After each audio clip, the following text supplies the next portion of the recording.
It's a story about a boy that I met 2 years ago, and I think that maybe it's a little bit necessary, a little bit of background of this history.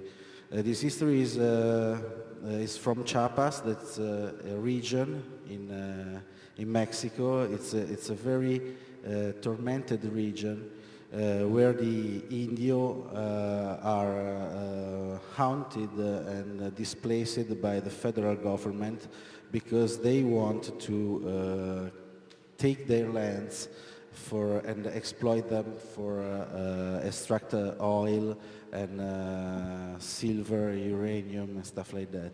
The Indio doesn't want that, and they started to protest and to gather in association for protect their lands.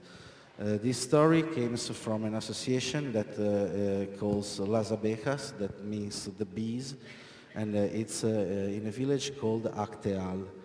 In this village, the 22nd of December of 1997, there was the biggest massacre that there was in the region, and paramilitary troops entered in this village, and they killed 49 people that were in the church praying for peace. And they slaughtered them all. 4 of the women were pregnant, and there were children who died in this massacre. And the government allowed that. This is a story of a boy that is called Manuel. And I'm sorry, I have to read it up because it's a story that I written like a few months ago, and I want to be precise in telling this, and I hope not to get too emotional in reading it. Okay. When I reached the village of Acteal, the late of August of 2011, one of the very first people I met was Manuel. Less than 30 years old, skinny, with a plaid flannel shirt, a blue scarf covering his head, a piece of string around his neck, a smile on his face, the eyes veiled with sadness, and his voice stunted. Manuel, in the bloody December 22 of 1997, lost his family, parents, brothers, and sisters. A little boy at that time, wounded, he managed to escape the massacre. I don't know the details of his story, but he survived the slaughter, his injuries. I didn't care about all those things. I just wanted to know him. The first thing he said when he introduced himself, shaking my hand, was, "My name is Manuel. I can offer you 5 things: songs, jokes, stories, riddles, and magic tricks." Manuel wasn't able to work. In our society, he would have be seen as a burden, an unproductive member born by the community, not in Acteal. The thing that impressed me from the beginning was the kindness and the love that everybody showed him. The health promoters had the greatest care. They were concerned that his clothes were dry and clean, that he had some medicine for his cough.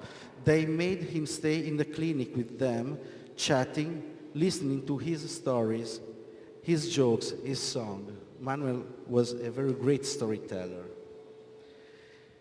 They showed the greatest respect for him. It was not pity or else. Everyone has experienced what Manuel went through. Every inhabitant of that village had parents, brothers and sisters, children, husbands or wives killed by paramilitary troops. Most simply, to know Manuel and not to love him was impossible. On Sunday, in the early afternoon, when Vanessa, my friend, got back to San Cristobal, I stayed there one more night. The weather was ugly. Heavy pouring rain, cold, mud to the ankles. Health promoters were sent back to their homes, and I found a shelter at the clinic. Manuel stayed all the time with me and kept me company, chatting, drawing on the blackboard, eating fruits, and telling his stories. His stories were hilarious, staring him in the forest with many animals. Each story was about peace and friendship, love for nature and for all, creatures helping each other. They were the story of a boy with a good heart. In the evening, grown dark, after dinner, in the common kitchen, he went home to our aunt's place. We met again on the next day, and we had breakfast together. Curiously, he didn't like beans, which for Mexican, it's quite a big deal.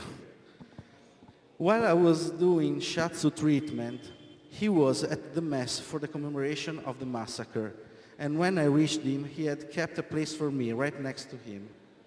After the celebration, in the early afternoon, I had packed my luggage and was ready to get back to San Cristobal. The weather was getting worse, and after 3 p.m. it's very difficult to find any kind of transport to the city. He invited me to lunch, but because of time and weather, I told him that I couldn't stop. I began to say goodbye to all the friends of Acteal, and I lost him. A few minutes later, he reached me carrying a small plastic bag. Inside of it, there were a tamale and some fresh peanuts. He gave it to me and said, "If you get hungry along the way."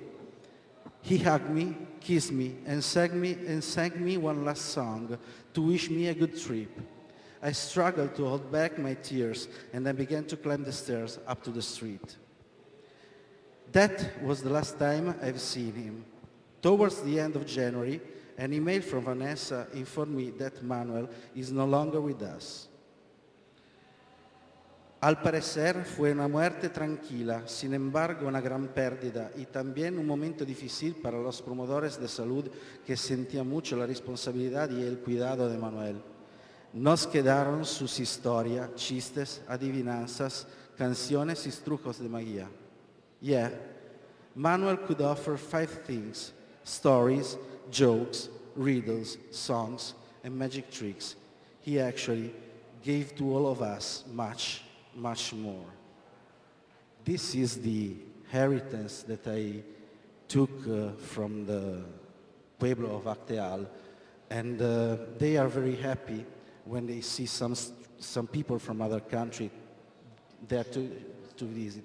And what they ask is, when you come back to your country, please tell them what they made us. And that's why I'm very honored to share with you my knowledge of Acteal and Manuel.